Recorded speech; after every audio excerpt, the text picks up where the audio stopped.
Hey guys, Dan Heilman back with another Dragonheir video. Today we're farming some gear here. We got some new stuff going on. We unlocked some new content that I'm able to clear. But today we're doing a beginner's guide. So I'm just gonna kind of run through.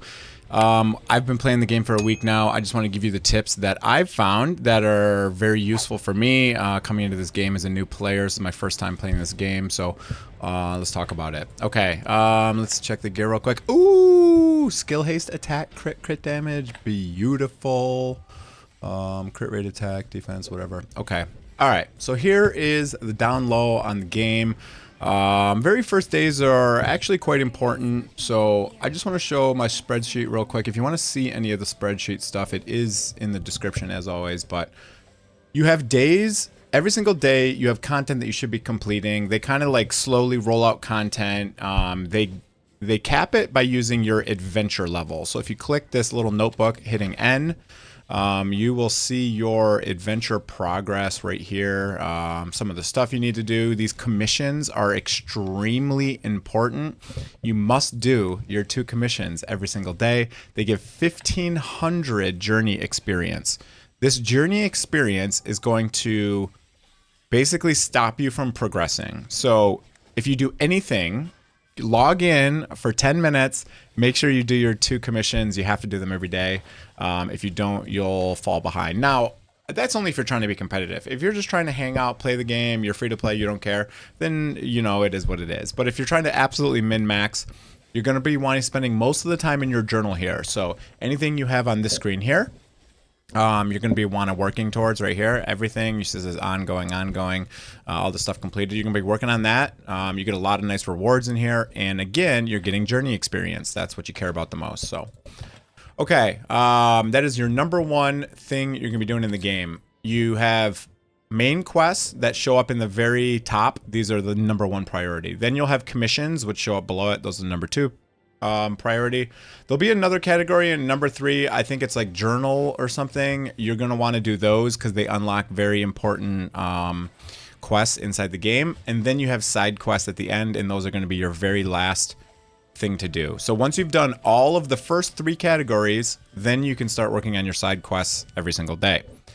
Always progress from top to bottom. Always just do the top quest down to the bottom quest. That is the best way to do it, to not gate yourself in terms of progress. So, okay. Now what do we need to talk about? So I guess let's just talk about real quick some of the things that are very useful. Hitting N, your journal, I already said. If you want to fast transport around, you can use this second tab here in the dungeon tab. You can just fast travel to any of these locations that you've found. And you can also fast travel to the temporal vortex. You can go right to Feywild. Feywild is kind of another thing that you should be doing every day. You get a couple of stages that unlock every day, and you're going to want to do that. Now, as far as like really hard quests in the game, there's probably one quest that's going to gate most people, and it's this troll dude down here. He's like level 120, so I did complete it at a level 70, but it was very hard, and I used all legendaries. This is going to be the biggest gate for free-to-play players. You can get around it by doing Feywild 10, and they just nerfed Feywild yet again. To get to Feywild, you just go to Ashen Field, but again, if you want, you can just go here. You can hit N to get into your journal. You can go here, and you can teleport to Feywild. Once you get 10, you get an item that will weaken that boss down there. You can also do it with friends, so if you have a really strong whale friend, you can group for these. That is a possibility as well. Okay, now when you're running around, try to grab all the teleport points, of course. Again, focus on the quests that's the highest on your list. Main story, commission, journal quests, and then side quests. Now, talking to every NPC in the game is probably a good idea. If you come across an NPC, just go ahead and talk to them, and you might get another purple quest. The purple quests are just these side quests, but some of them are nice and unlock great rewards. Another thing you can do, just time killing in this game once you've done all your main story stuff. If you go to like cities and stuff, you can actually fight people, like NPCs. Let me just go to, I think this is the starting city if I'm not mistaken. Oops, I didn't want to track. I want to go there. You'll see a dot, dot, dot on a lot of different NPCs when you run around. Isn't there supposed to be a guard right here? Oh, is it because it's nighttime? There's no guards? Is there no guards at night? Or is this not the city? Oh, I'm not at the right city. Anyways, let me just find a random NPC to talk to, and I'll kind of show you what I'm talking about. So if I go to like, let me guess, I can't find someone I can fight here. Anyways, you'll talk to someone, you'll be able to fight them. It'll say the rewards that they have. If it shows no rewards, that means you've already fought them that day. I think you can fight NPCs every day just for some small extra rewards. Okay, so that is basically questing, what you should be prioritizing, how the journey XP works, how all that stuff works. So, okay, now let me talk about dungeons and how they open. So you open a goblin lair for experience, then you open the different dungeons that give these evolution materials for your heroes, okay? I want to go over the elemental counter system in this game because it's extremely different from everything else, but in order of unlock, you do Goblin Layer 1, then Frost, Fire, Cold, then you unlock Venom, then you unlock Curse, then you unlock Goblin Layer 2, then you unlock Heretic Rune, something like that in that order. These are the really good gear dungeons. You can get stuff. In the very beginning, all you're going to be doing is going to your camp, and you're going to be buying gear. Crafting gear. Through your little crafting bench here, you're going to hit Forge. You're going to forge this right here. You're just going to make a bunch of random gear in the beginning. This material you can just get out in the open world, so it's really easy to go grab. That's where you're going to get most of your gear in the very beginning. I didn't realize this function until later, and I was like, where do I even get gear from? So you're going to craft a crap ton. You have so much of this iron ore that it's not really, you don't need to really save anything. Then you can start forging blue gear once you start farming some of those dungeons I was talking about, those gear dungeons. And then when you unlock this one, you'll be able to craft the better sets. I think this one unlocks in like 6 hours with the next day reset. I should be able to find these. You have these little upgrade things that are kind of hard to find sometimes. It gives you like a random idea of like roughly where it is, but it's not very accurate. So if you go all the way over to the right, you have this upgrading thing to upgrade the cart and all that stuff. Like this second one was like really hard for me to find. It like was nowhere near where it said it was. So those are kind of annoying. Maybe join the Discord, ask in there for where those are. I don't know where all those are. But you unlock stuff in the shop that's kind of nice. This little cart thing. Like you can get this one Helio light dice for really cheap once you get cart 4. And yeah, you get a bunch of other good stuff in here. So the cart's like, it's decent. You know, you get some purple dice. Can't get a legendary from purple, but I'm hoping they change that soon. I think that'd be a great change for the game. Now, if you want to see stuff like, you know, what groups people are using, that's another useful feature in this game. If you hit the plus sign in the top right, if you go to this Temporal Sands Trail and you go to this glory ranking here, you can do dungeon racing, and I can go to like, you know, oh, I'm number 7 now. You can go like here and you can see what people are using. You just click this exclamation point next to them and you can see what they're using. You can even click them and see exactly if they have them skilled up, you know, what kind of artifacts and gear they have. So you can see all of this inside the game, which is very nice. So if you want to see like, oh, what are people doing in Flame Dungeon? This is the teams they're using. Oh, Frost Dungeon, here's the teams. Basically got all the teams in here. They have some stuff for basically like most used heroes of each faction, which is kind of nice. I wish they had like top 3 or something like that. Or do they? Oh, they do. Wait a sec. Rating. Is this like a rating, or is this like saying that this person... Let's see, what am I in? Frost right now? Who's this dude? Rally? Oh, this is the Rally dude. I don't know exactly how this hero ranking works. It seems to me like, I guess these are 3 good units, so maybe that is actually what it's saying. Oh, this is saying who rated them, I guess. Who's that? Oh, that guy, that poison guy. So there's some ratings in game for heroes. I'm not quite sure how that works. Ranking rewards. A little bit of lag today. There we go. Okay, not quite sure how that works, but yeah, that's that. Okay, so I just wanted to show you that one for finding teams because I think that one's really important now. Okay, let me go into battle and I'll show you... Can I just do it in here maybe? Oh, I have to invite people for that. Okay, never mind. Let me just go into, I guess, a dungeon real quick. Let me just show you a dungeon run, and I'll kind of show you some of the synergies and stuff like that. So, okay, I've been farming Grave Venom because I can do 6. 5. I'll show you this in a minute here. So, for the gear dungeons, this is all blue gear, all blue gear, all blue gear. 4 is basically all blue gear. I think I got 1 piece and I did like 20 runs, so you're not going to really get the purple gear from stage 4. However, you get the material to craft the purple sets. However, that also requires your journal, ranking, adventure levels, whatever they're called, and you have to craft it. So this should open tomorrow, but once you get to 5, then you should start getting a piece of purple gear every single run. 6, you should get even more, 7, 8, etc. And then once you get to 9, you're finally going to get some of this gold gear. That is the strongest in the game right now. I'll show you a 6 run real quick because I want to also show you this system. So this is quite an interesting system, and it really took me a long time to figure this out. So it took me longer than I care to admit how this works. So 3 hero elemental affinity. Normally how that works is you'd have 3 of the same faction or type, and you get that bonus. And then 5 should give you this. Doesn't quite work that way here. So what this actually means is there's actually 2 of them in each section. It seems obvious looking at it now, but when I could not figure out the system for like the first couple days. So ice and poison are grouped together. Lightning and whatever that is, undead, or I keep calling it shadow, whatever you want to call it. It's like necrosis or something, I think. Yeah, necrosis. And then you got fire, and I call this holy just because I forget what this one's called. But so if I have 3 heroes, say I have 2. Let me use this one because I actually know the name. Say I have 2 frost and 1 poison. That means I'm going to get the 3 hero. Say I have 3 frost and 2 poison. That means I'm going to get the 5 hero. The 5 hero does include the 3 hero bonus. That's important to understand.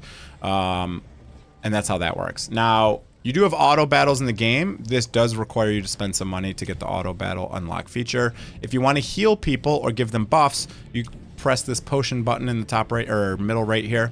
Yeah, that's important. So in between battles, you can heal people. In dungeons, you don't take damage, that stays. But in the open world, your heroes will have a health bar above them, and you'll have to heal them. In here, you can give them buffs. I can give them, you know, plus damage, cold damage, and attack. Like, that'd be a good one for my team because I'm doing most cold and poison. But, okay, so that's pretty much how this works. I wanted to really go over this because this one's a little bit confusing. So in the very beginning, you're going to want to pick a grouping here. So I've found frost and poison to be really good, but it just depends on what heroes you pull in the very beginning. You can see I have a lot of legendaries, but in the beginning, if you're a free-to-play player, you're not going to get a lot of legendaries.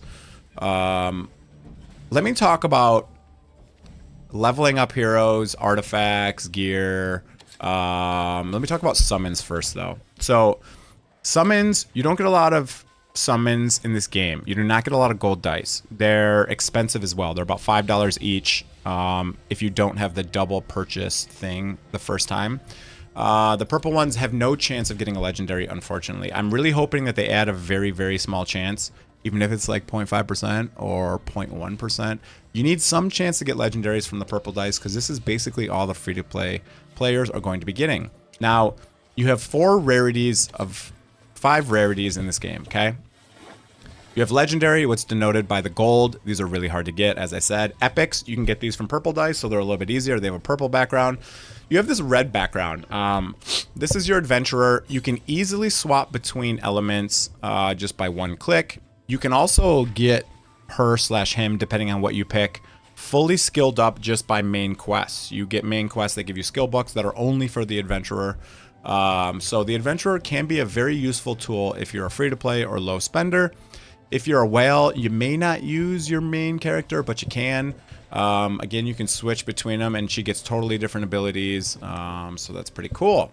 Now, then after that, you have blues, which are rares, and you have commons down here. I'd stay away from the commons. They're probably not that useful. However, some of the rares are decent. I'm using 4 legendaries and a rare. So I'm using this rare healer because she's a poison healer, and poison is the affinity I'm working on, you know, frost or ice and poison, whatever. But she has some decent skills, so I've been using her. Now, as far as like gear and all that goes, you unlock their artifact at 3-star, I believe. You have all your gear slots to start, and then you unlock these 2 like accessory slots at 4-star and 5-star. You just press this button right here if you want to go back and forth between the different abilities. You can use this star that's kind of right behind my chair right here if you want to push that character towards the front so they're easier to find.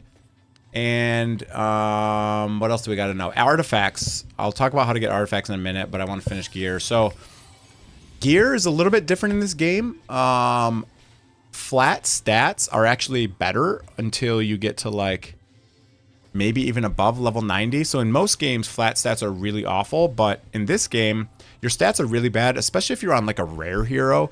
Flat stats are going to be way better than percent stats. Now, you can see I'm using like a flat attack. I do have a percent defense here, but sometimes I use flat stats because they are in fact better when you're lower level. Now, when you get higher level, obviously the percent stats are going to be better and better. But that's that. Now, what else we got to talk about? Heroes, enhancing them. If you want to see like how much it costs to enhance all the heroes, I have that in here as well somewhere. Costs or something, upgrades. Yeah, right here. I've been putting in here. Oops, I forgot to put this one in here. I've been putting in here exactly the number of materials and stuff. So if you want to see all that, there's a bunch of stuff on the spreadsheet there, but you can see it's saying it's going to unlock a glyph slot. And then you can also, if you want, you can like craft them and you can convert them into the higher tier mats, etc. Those dungeons are interesting because in order to farm like the ice dungeon, you can't use ice heroes. So that makes it interesting. You kind of need like 2 teams once you get further into the game. Obviously in the beginning, you want to focus as hard as you can on one synergy team. So like, you know, frost and poison, or you know, one of the other 2 groupings. You want to focus on those very, very soon. Now, another very important thing is try to get into an alliance here because it's kind of the only way you can get artifacts. So I'll show you how this kind of works. Oh, this will kind of segue into the next thing about dupes and stuff. So you can purchase all these in your guild, getting these points. You get these from summoning and stuff like that. So anyways, you get those. You can buy these. You can just purchase them, and then as you level them up, it levels up the stats and this level on the skill. So there's actually some decent rare ones and decent epic ones, but they start getting really crazy once they get over here. So legendaries, this means you need a duplicate of a legendary, which is wildly expensive. The legendaries are very expensive in this game, but you don't really need legendary heroes in this game to progress. So this game is like kind of free to play friendly and also not at the same time because the content isn't wildly hard. You can use rares and epics, but having a legendary is also very expensive to skill, very expensive to get their artifacts, very expensive to summon. But if you do have a bunch of legendaries that are fully built, obviously you're going to be stronger in PvP and stuff especially. But that's artifacts. You need a dupe. Now, these exclusive artifacts are made for specific heroes. Like this one I really want, but I would need a dupe of her and an extra dupe, which is quite insane. And I got rid of one of my dupes because I didn't even know about this system. So if I go back to heroes, I'll show you the imprint system, I think it's called, or inspiration or something like that. I got the red chick. Where's she at? Am I blind? Right here. You can see it even shows something on her portrait that shows that she has 1 out of her 5 upgrades, that little semicircle around there. You can see if I go to enhance and I go to inspiration, you can see I have 1 in her already, and it reduces the crit damage she's taken. If I would have known what how valuable these were, I wouldn't have used this because I don't even like this hero, but I had no idea. So I didn't even know this system exists. That's kind of annoying, and I don't think I can get it back. So yeah, that's that. So some of them are really powerful, so depending on the legendary and which dupe you get. If you get a really good legendary dupe that has a really good inspiration for a hero you're using, use it. Otherwise, maybe look at getting an artifact for it instead.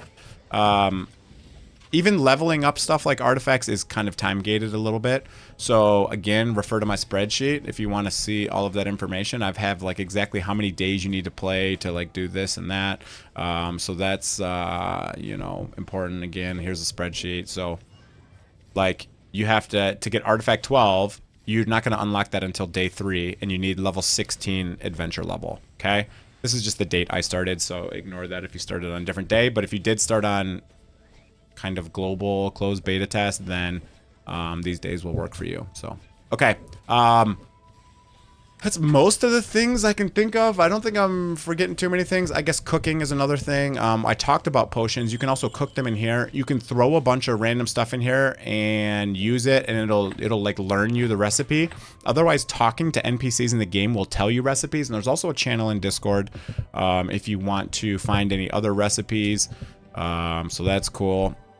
I guess one other thing is stats on the adventurer. I guess I should probably talk about the Psychor type stuff. So, attributes. I think dexterity and charisma are some of the best. Wisdom is another good one. And probably constitution or strength are probably the next. I think dexterity is probably the highest priority for everyone. Yeah, I think dex is really good because you're able to like steal stuff from people, and then charisma is basically like your talking skills and you're able to talk your way out of stuff. So I found those to be the most useful. Now, as far as like identity, you can change this to like different types of things. I'm an actor, so this basically just gives me like a super charisma bonus. So like if I fail stealing, I can like make people think they're crazy and they didn't even know that I stole from them. So it's kind of cool. Again, this is the thing I was talking about earlier. You can just switch her element. And then this elemental affinity is kind of important as well. So you put points in here. The only reason I want to point this out is because you have 3 and 5 hero. Where is it? Yeah, so you have 3 hero affinity and 5 hero affinity. So obviously these stack if they're both in the same tree. I went for HP. That's the only one you can have. Then I went for attack. Then I went for attack for whatever my priority is. So I'm mostly poison and ice, so I went attack there. The next one I'll probably go into is, I don't know. I either go for poison and ice HP, or I start moving into. Oh, I have to. Okay, so yeah, I'll probably go poison and ice HP next, because that's the one I'm using so much. And then the next thing I would do is maybe I go into fire and radiance attack would probably be another one if you're trying to build a second team. So that's how I would do that. That's pretty much it as far as building heroes like Enlighten and stuff like that. I guess I should talk about Enlighten really quick before I end the video because it's a weird stat. Enlighten is kind of, it's like, it doesn't really says, it says affects direct derivative damage or directly becomes a coefficient of some skills. So if I look at like my poison healer, for example, she has a skill that says heals an ally by 150% of attack and 1500% of Enlighten. So obviously she scales a little bit with Enlighten. Now it's also scaled for damage sometimes. Sorry, the allergies are so bad right now in Michigan. It's unreal.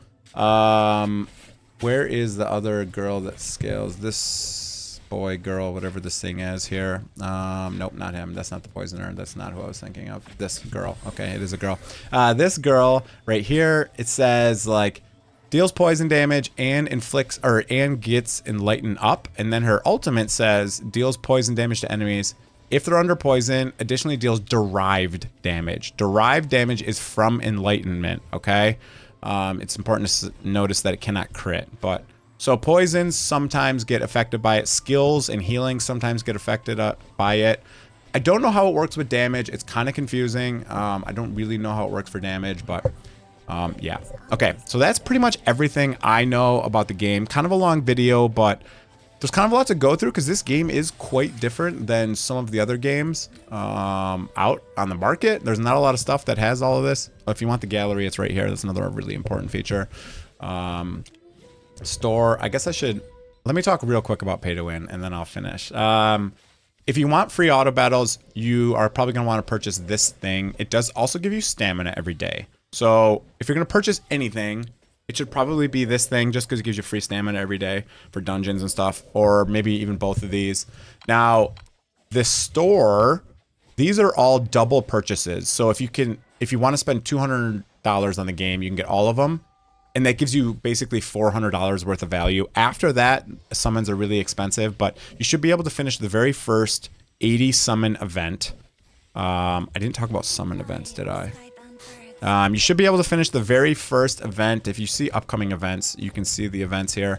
They have a really good event when you first start, and it's like do 80 summons, get a free random legendary. If you want to spend $200, that's the way to do it. Do that, maybe buy the 2 daily cards on top of it, but otherwise, this game's very expensive. So the first $200 are at a really high discount, 50% discount to be exact. And then after that, you can buy whatever. Now, if you're free to play, you can either choose to buy legendaries or legendary scrolls. So if you get a really good legendary, maybe you start purchasing some scrolls to get it leveled up. Otherwise, keep on doing legendaries. You keep all the heroes in the seasons as they reset. I didn't talk much about the seasons, but this is season 0. Everything resets besides your heroes, your scrolls, your artifacts, stuff like that. Everything else resets in the game.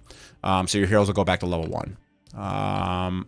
This one pack here, again, if you're spending, is really good discount. Otherwise, this game is quite expensive. Okay, that's going to be it for the game. I am really enjoying the game, even though it is pretty pay to win. I am still really, really, really enjoying the game. It's really different, and I like that, so that's cool. But, all right, that's it for the video, guys. Hope you enjoyed it. If you did, hit the like and the subscribe button. Have a great day, everyone. See you guys.